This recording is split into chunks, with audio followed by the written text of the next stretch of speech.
What it is, you already know. Welcome to the Fellowship Hall. What a joy it is to be alive and on the Lord's side. Yes, sir. PK hanging out with you now. I'm going to say it. You might not believe me, but I'll show, bro, behind the scenes that this is a bucket list moment. Oh, my goodness, man.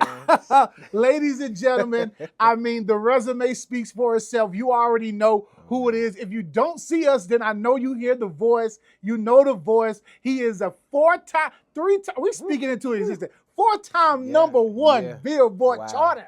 Yes, that's sir. right, man. Mr. Jordan Armstrong is in the building. Thank you so much for having me here, bro. What's good, man? So refreshing to see you, hear you, and be a part of what you're doing, man. So I appreciate it. That's what's up, man. How is life? Where we at? Where we at right now? Life is life, and man, you know, I'm in a new space. You know, I think everybody that has listened to my music or have followed me through the years have just seen me grow from my first album to the first music I was working on to where I am now musically, and just with the success that it has accomplished for me.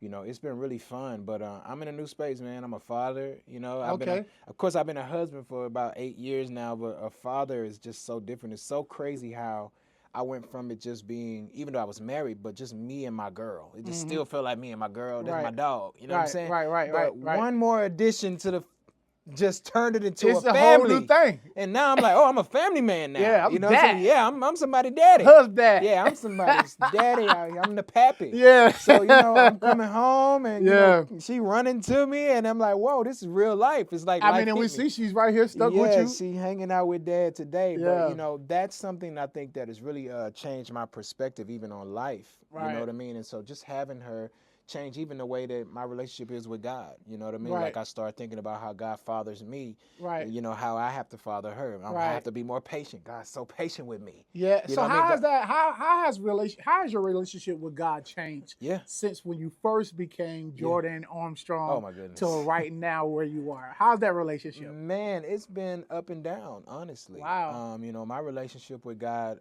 in the beginning was very structured. It was just what I was raised into, so I knew who God was. I knew Jesus. You know, he was my Lord and Savior. That's I went to church. I did all of the right things when it comes to that. I think that the big part of me getting to know him and having a relationship with him, I think really happened for me later. It happened about 4 years ago. Wow. Yeah. Believe that or not, you know, so like that was probably the strongest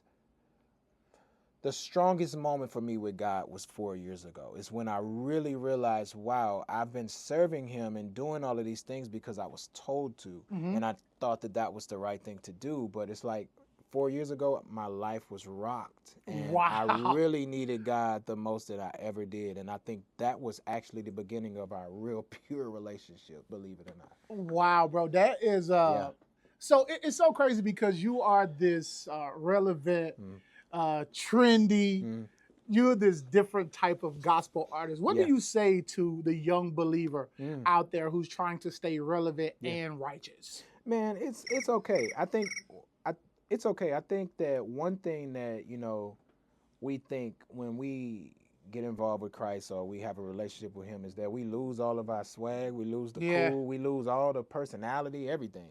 You know, I love the fact that now that we all see that, you know, we don't have to be this cookie cutter way to have a relationship with God. You know, people like you know what I mean? Like you're a fashionable guy, you know, you love God, you know what I'm saying? Like, you know, we look different now. You know, now we wear shades. We couldn't wear shades in church or a hat at church. You know what I'm saying? Now you better not. You know, we had to wear hard bottoms and suits that drag the floor. Baggy. Yeah, man. And so now, you know, it's so different. We can wear hats, we wear jeans, you know, the Christian looks different now. And I love the fact that we have changed that narrative that it's all about the relationship and not just the way that we look. What is one thing that you want people to know about Jordan Armstrong that they don't see on the stage, that they don't see on the ground? What's that one thing you want them to know? Oh, man, is I would love to leave a legacy. Wow. That's something that's very important to me. That's more important than anything that I'm doing. I would love to leave a legacy. Facts. I love that the space is now changing. I've been doing this sound for over 20 years, and I love the fact that now it is finally becoming a thing. You know, we didn't even have a name for it. Now they're calling it Christian R&B. They're calling it a Christian this, Christian that.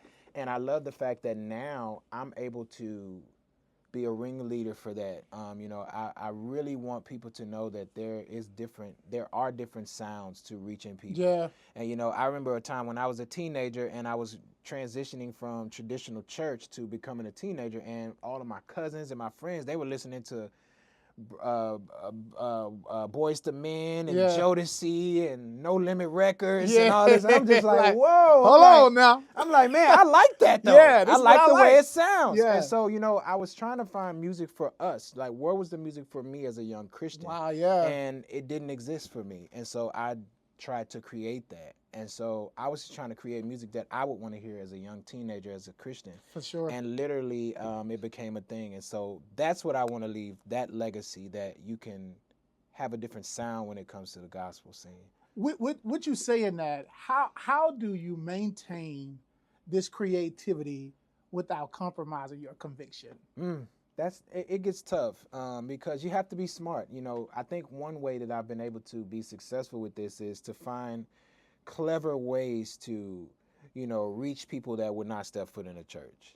Like a lot of times we have to do certain things, and it's crazy because sometimes the church is so upset that we do things so different now, and they don't understand. But I'm like, the church changed too. It should. The church, it did. I mean, the church, they got screens in the church, that's smoke, lights, everything. I'm like, y'all changed too.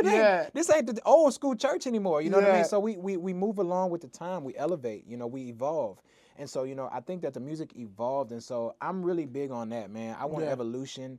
And also I keep a lot of people around me that are positive, people that, almost believe in me more than I believe in myself. I think just having a strong team and a strong circle is what really keeps me going and keeps me from compromising. Yeah, for sure. What we're working on right now? What's going on right now? Man, I got a lot of stuff, man. Some things Tours? I can't say. Yes, I'm definitely touring at the top of next year. Okay. I got a lot more music that's being released this year. Right now, I have The Light, which is doing well at radio. It's number 25 on Billboard charts. Okay, right let's now. go. Man, it's Climbing the ladder. We're climbing, man. We're moving up really quickly. I also just released a record with Jonathan McReynolds a week ago. Pray for Me. Yeah, Pray for Me, which is so special. And everybody who knows Jonathan, he's a phenomenal artist, man. Grammy Award winning guy. That was really dope working with him because I've been friends with him for so long, and we just didn't have a record. You know what I mean? I don't feel like the stuff I was doing, I could have put him on. You know what I'm saying? For sure. So now finally that I'm in this sound that I'm on, I'm able to actually work with a lot more of my gospel friends, So what's different than this sound that you're doing now from what you had previous? This sound is different. I kind of went back to the essence of when I first fell in love with gospel music. Okay. So, when you hear songs like The Light, that's what my youth choir felt like when I was a kid. Okay. Shine your light on me.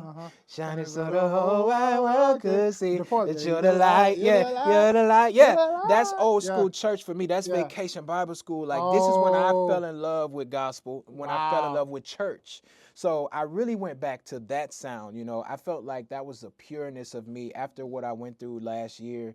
I just needed a revival, man. I needed a refresh. I did. Come on, revival? Yeah, man. I went through a lot, and to be honest with you, I got so caught up in the success of this, the numbers, and I'm thinking about, okay, well, what works on radio? When I'm producing, I'm like, okay, make sure the track is at this tempo, that key, do all of this, and then I would do all of these things, and then I would ask God to bless it. But it's so crazy because it should be the opposite. God, what do you want me to say? Right. What do you want? And I already know it's gonna be blessed. Right. I already know it's gonna go, and so that's where I am now. So that's why the sound changed. Wow, man, that is crazy. I want to pause just for a second. Let's do it. And we're gonna do rapid fire. Okay, let's go. Rapid fire. You don't have any time to think about it. You just got to go with it. All right, let's go. Favorite scripture right now? Oh my good, Philippians 4. What is it? Wait, 4:13. 4:13. Yes, sir. I can always do anything through Christ. That strengthens me for sure. That's my thing. I live by that, bro. Now I know you in the A right now, right? Okay. Yes. So this is one that I need your honest opinion on. Yeah. Chick-fil-A or Popeyes? It depends on where. Now, Popeyes in Louisiana, okay, is a little different than Popeyes anywhere else. Okay. Actually, Popeyes in New Orleans, that's on the Canal one. That's the one. Street. We can't talk about that. That's the Popeyes. That's the only Popeyes. Okay. Period. That's so the one. Popeyes. Okay, Popeyes. Okay. Worship set or studio session? A good shed or in the yo? What are I'm we gonna doing? go with the yo. I'm a perfectionist, man. I could run it back. If we didn't like that take, I could just do it over. I'm a studio guy, man. I want it to be clean, tight, and right. Which artist right now inspires you the most? Right now. Any artist, like any? Yeah, that you're listening to right now that's inspiring you. My favorite artist right now is he's actually a producer as well. I'm really big on Pharrell right now. Okay. And we have great artists and producers in our genre, but I really love the creativity that he has and how he's limitless with that. I like to bring that into our space as well. Right. You know, where I'm limitless, I'm not boxed in. You know, you never know what I'm gonna do, type of Right. thing. Yeah, I yeah. love that part of it, and I love that the fact that I can be free. I mean, we should be in this space. And that's what's so amazing because I would ask you this question. Has the gospel industry really accepted this space? I think they have a bit more. I don't think that anything is ever gonna or trump the gospel sound. Right. I mean, this is gospel. Right, This is the gospel music. And so when gospel music was created, it had a sound. So I don't ever think we'll get bigger than that, but I do think that, people are definitely interested in what we're doing now, when it comes to this. I think people are finally getting it. And a lot of the gatekeepers that were kind of blocking it now, they're kind of moving on. And so now we have younger people like you who have a platform. Yeah, man. We got you. We got Willie Moores. We got all of these people that kind of understand where we come from. So now they know the language, so it's okay. So I'm really grateful for that, but I don't think it'll ever... No, I'm not, we know. I mean, gospel. Everybody wants to hear every once in a while some foot stomping, hand clapping, and some choir. So, man, we are definitely excited to have you here. Yes, sir. New single out right now. You need to go download that, stream the that. The light is out right now, man. We got the special, the new wave of gospel is definitely in the fellowship hall, hanging out with us, man. Louisiana native, right? Oh yeah, man. Baton Rouge all day, that's man. Right. All day long. That's and right, Shreveport man. is definitely my second home, man. My family's here as well. We embrace you, bro. Thank you, brother. And I love you guys, and y'all got all that good food, that good crawfish, and all that stuff, man. So this home number 2, man. But big shout out to y'all. For sure. Now, before we leave, I have to ask you, in your own way. You don't have to do it any other way. Okay. I want you to just be you. Give the people a word, man. What's a word? Keep positive people around you. And we always say to change your environment, but you have to change the people in it. I think that's one thing that helped me elevate to higher heights. It got me closer to God. Yeah. But keep positive people around you, like-minded people, and people that believe in you. Sometimes, like I said, more than you believe in yourself. You need a team. Yes. So get good people around you, man. Stay positive, love on God, and stay real. Yo, that's what it is, man. Broadcasting live in the fellowship hall. PK hanging out with you. This is where real faith meets real life, and we out. Peace. All right.